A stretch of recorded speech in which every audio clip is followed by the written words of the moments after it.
Hi, I'm Brett Ullman. Welcome to Parenting Navigating Everything, the channel where we equip and empower you as a parent to navigate all aspects of parenting in this modern culture we live in today.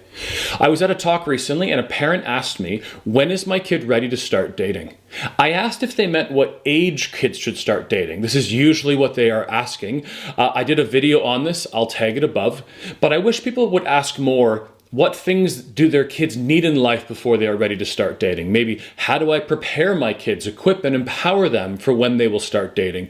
So today I want to address that. 10 things you will need to think about before you're ready to start dating.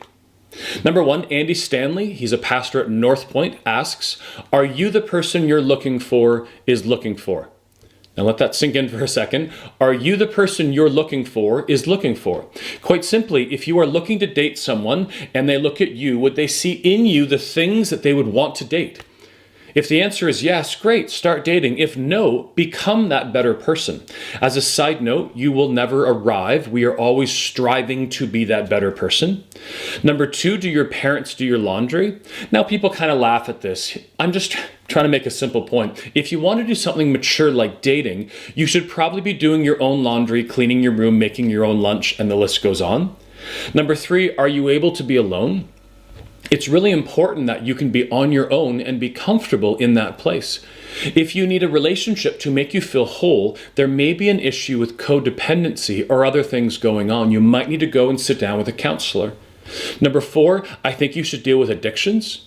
If you are struggling with addictions, alcohol, drugs, prescription medications, gambling, video games, pornography, sex, phone addiction, the list goes on, you should value people enough to deal with your addictions first, not bringing someone into your chaos and your struggles. Number 5, if you want to be single, stay single. But if you want to play sports 4 nights a week, play video games 5 hours a day, then you're not really wanting to date. You actually want to be single and live that life where you have no one to answer to. If you want to be in a relationship, that's okay, but you can't live like a single person and then be in a relationship. Number 6, submission.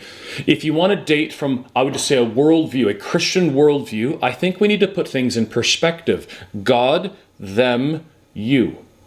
Easy to say, hard to do. Number 7, deal with your debt. I was talking to a university student recently who has almost $100,000 in credit card and line of credit debt. This is not student debt. It's really not fair for you to bring someone into this mess. Now, debt seems to be a growing problem, as what used to be the norm, where we work well in high school and university college years, seems to be changing. People are not working, people are spending more than they have, and then taking on debt, and then they want to date. I think that it's not fair to the person you are dating coming in with incredible debt. Number 8, school. What do you want to do for work when you're older? And then the question is, are your choices leading you to this? If it is, great. If it's not, you will probably never fulfill those dreams or desires. If you want to be a teacher, are you heading through university and teachers college to be that? If you want to be a mechanic, right, are you working in a shop somewhere? Like, are you following the pathways to be whatever you want to be? Number 9, communication. If you are not able to communicate your thoughts, feelings, hopes, desires, future dreams, etc., then you might want to work on that. I often hear from women that the guy they are dating seems a little off when it comes to expressing their feelings. Guys, we can work on this. And number 10, lastly, if you believe in soulmates, I think you're probably not ready to date.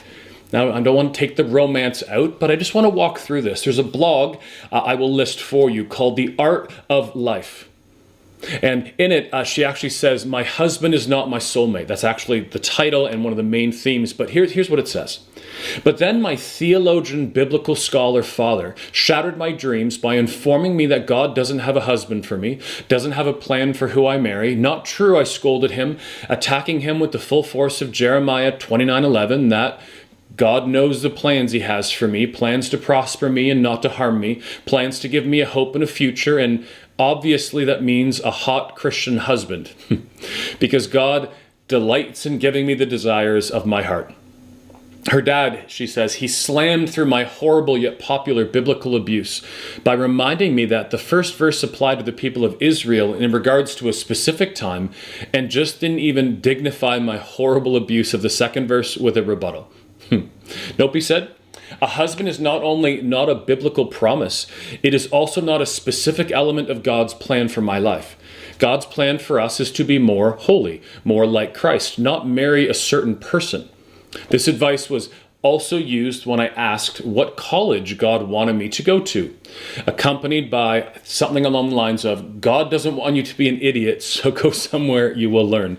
I really love that quote. And then he gave me some of the best relationship advice I'd ever got. There is no biblical basis to indicate that God has one soulmate for you to find and then for you to marry. You could have a great marriage with any number of compatible people. There is no one right person for you, but once you marry someone, that person becomes your one person. I think you're ready to start dating when you can unromanticize dating and the idea of soulmates.